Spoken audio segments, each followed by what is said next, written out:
నమస్తే. Welcome to our channel. ప్రస్తుతం మనతో సీనియర్ జర్నలిస్ట్ దాము బాలాజీ గారు ఉన్నారు. వారితో మాట్లాడదాం. సార్ నమస్తే సార్. నమస్తే. సార్ తెలుగుదేశం, జనసేన కార్యకర్తలు తిరుపతిలో హల్చల్ చేశారని, అలాగే వైసీపీ ఎమ్మెల్సీని కిడ్నాప్ చేశారు. అలాగే కార్పొరేటర్‌పై దాడి చేశారు. దీంట్లో హైకోర్ట్ కూడా ఇన్వాల్వ్ అయింది అనే న్యూస్ వినిపిస్తోంది సార్. ఈ ఇది ఈ ఈ న్యూస్ కొంచెం సంచలనం సృష్టించింది. అసలు ఏంటి సార్ దీని వెనకాల ఉన్న కథ ఏంటి?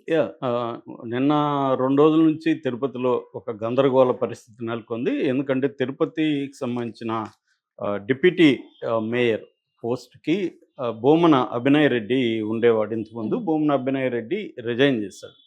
సో, ఇప్పుడు ఆ పోస్టుకి ఎన్నిక జరగబోతుంది. యాక్చువల్‌గా 3వ తేదీ ఎన్నిక జరగాల్సి ఉంది. అయితే ఇక్కడ ఏమైందంటే నిజానికి మెజారిటీ సభ్యులు వైసీపీ వాళ్ళే. బట్ వైసీపీ నుంచి దాదాపు 48 మంది వైసీపీ కార్పొరేటర్లు ఉంటే హ్మ్. అందులో 20 మంది టీడీపీలోకి వెళ్ళిపోయారని చెప్తున్నారు. మిగతా వాళ్ళని కాపాడుకోవడం కోసం వైసీపీ ఏం చేసిందంటే క్యాంపు రాజకీయాలకి తెరలేపింది.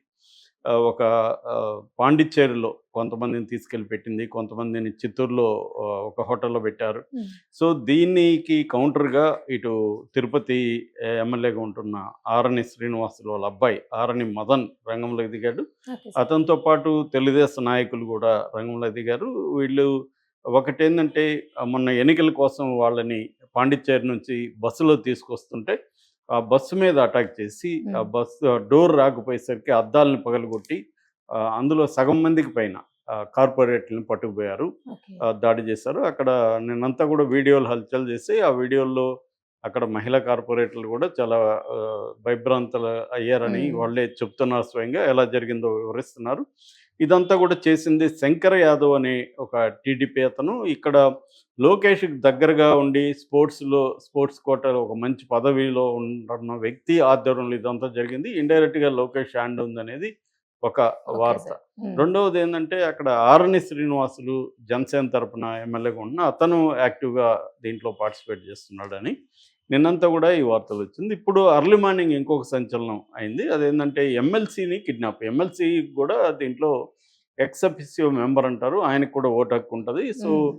నిన్న జరగాల్సిన ఎన్నిక ఈ రోజు పోస్ట్‌పోన్ అయింది కాబట్టి ఇతన్ని గాని కిడ్నాప్ చేస్తే ఇతను ఓటు పడదని హ్మ్. చెప్పి ఇతన్ని మార్నింగ్ అతను పేరు సిపాయి సుబ్రహ్మణ్యం. ఆయన తిరుపతిలో ప్రముఖ యూరాలజిస్టు, కిడ్నీ హుహు. స్పెషలిస్టు. హ్మ్. తనుకి ఒక రష్ అనే ఒక హాస్పిటల్ కూడా వెరీ పాపులర్ తిరుపతిలో. హ్మ్.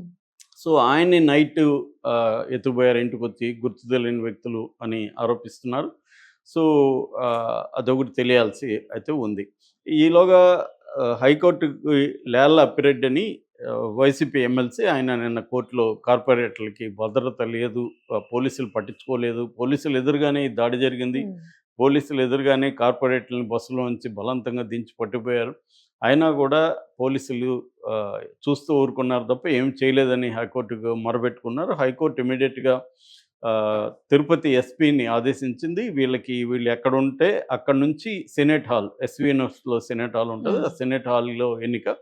ఎస్‌వి యూనివర్సిటీ వరకు వీళ్ళకి భద్రత కల్పించాలి అనేది హైకోర్టు ఆదేశించింది. అట్లాగే వైసీపీని కూడా మీరు కలిసి ఎస్పీకి వినతి పత్రం అందజేయండి. మీ సమస్యల్ని ఎస్పీకి చెప్పండి అనేది కూడా ఆర్డర్ చేసింది. ఈరోజు విచారణ కూడా హ్మ్. హైకోర్టులో ఉంది. దాంతో పాటు అది నిన్నంతా జరిగింది. Okay sir. ఇప్పుడేమో అర్లీ మార్నింగ్ నుంచి కిడ్నాప్ వ్యవహారం హ్మ్. వినిపిస్తుంది. అట్లాగే అభినయ్ రెడ్డి పోలీసులు కొంతమంది వైసీపీ వాళ్ళని రివర్స్‌లో వైసీపీ వాళ్ళ మీద కేసులు పెట్టి రాజేష్ అనే ఒక వైసీపీ కార్పొరేట్‌ని అలిపిరి పోలీసులు అరెస్ట్ చేసి తీసుకెళ్లారు.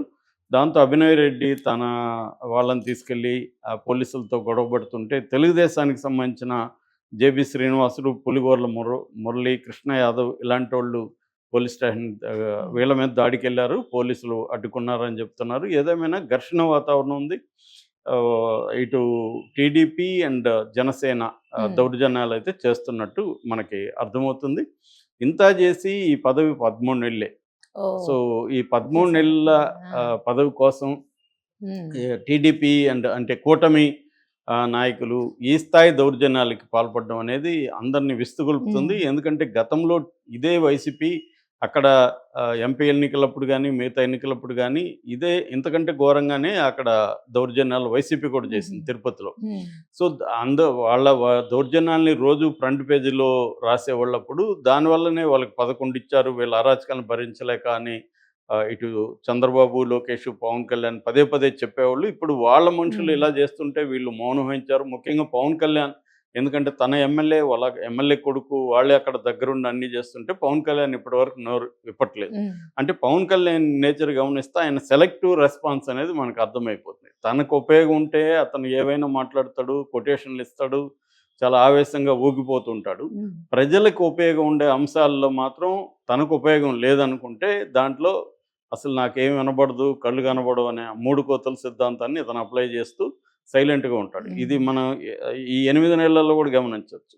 అంటే ఎక్కడైతే లోకేష్ని, చంద్రబాబుని ఇబ్బంది పెట్టి తను హీరోగా ప్రొజెక్ట్ అవ్వాలనుకుంటాడో అక్కడ మాత్రమే స్పందిస్తాడు తప్ప పీపుల్ సెంట్రిక్ అప్రోచ్ అనేది పవన్ కళ్యాణ్కి జీరో. ఎక్కడా కూడా ప్రజల సమస్యల మీద స్పందించడం అనేది ఆయన చేయడు. ఆ ప్రజల సమస్యలు తనకు ఉపయోగపడాలి, అప్పుడే అతను చేస్తాడు. ఇప్పుడు మొన్న కూడా మన ముద్రగడ పద్మనాభం ఇంటి మీద దాడి చేశాడు జనసేన కార్యకర్త, అతని కారుని ట్రాక్టర్తో గుద్దాడు. దాని విషయంలో కూడా ఇప్పటివరకు అతను మావోడా కాదా అనేది కూడా వాళ్ళు తేల్చట్లేదు. సో ఇప్పటివరకు అతని మీద చర్య తీసుకోవట్లేదు. సో ఇలాగ పవన్ కళ్యాణ్ రోల్ని మనం గమనిస్తే అతను ఎప్పుడు కూడా జన సైనికుల అరాచకాలను అతను ఎప్పుడు ఖండించలేదు. అతనికి ఇబ్బంది అయ్యి అతని స్లోగన్లో ఇంకోటి ఇబ్బంది అయితే మాత్రమే అతను వాళ్ళని కంట్రోల్ చేస్తాడు తప్ప ప్రజలకి వాళ్ళ వల్ల ఇబ్బందులు జరుగుతుంటే ఎప్పుడు కూడా అతను వాళ్ళని కంట్రోల్ చేసిన పాపాన్ని ఇప్పటివరకు పోలేదు. ఇప్పుడు కూడా అతని ఎమ్మెల్యే కదా, జనసేన ఎమ్మెల్యే వాళ్ళ కొడుకు ఇది ప్రధానంగా అక్కడ చేసింది. తెలుగుదేశం వాళ్ళు కూడా దాంతో జాయిన్ అయ్యారు. సో దీన్ని పవన్ కళ్యాణ్ ఖండించాలి. అట్లాగే ఇదంతా కూడా లోకేష్ మనిషి అక్కడ చేస్తున్నాడనే వార్తలు కూడా వస్తున్నాయి, వైసీపీ వాళ్ళు ఆరోపిస్తున్నారు. ఇప్పటివరకు చంద్రబాబు కానీ లోకేష్ కానీ దీన్ని ఖండించట్లేదు. ఎందుకంటే ఏ అరాచకాలు అయితే వైసీపీ చేసిందో అదే అరాచకాల్ని కూటమి చేయడానికి కూటమికి ఎందుకు పదవి అప్పగించారు? సో నేను అందుకే చాలాసార్లు చెప్తుంటాను, ఈ దేశంలో ఏ రాజకీయ పార్టీకి ఇంకొక రాజకీయ పార్టీ కంటే బెటర్గా లేదు. అందరూ కూడా సేమ్ ఉన్నారు. కాకపోతే ఏంటంటే మనం విసిగిపోయి ఇంకొకరిని పెట్టుకోవడం, కొద్ది రోజులు వీడి దగ్గర తన్నులు తిందాం, వీడి దగ్గర మనం దెబ్బలు తిందాం అని ఒకరిని పెట్టుకోవడం, ఒకరి దగ్గర దెబ్బలు తింటుంటే మనకు బాగాలేదు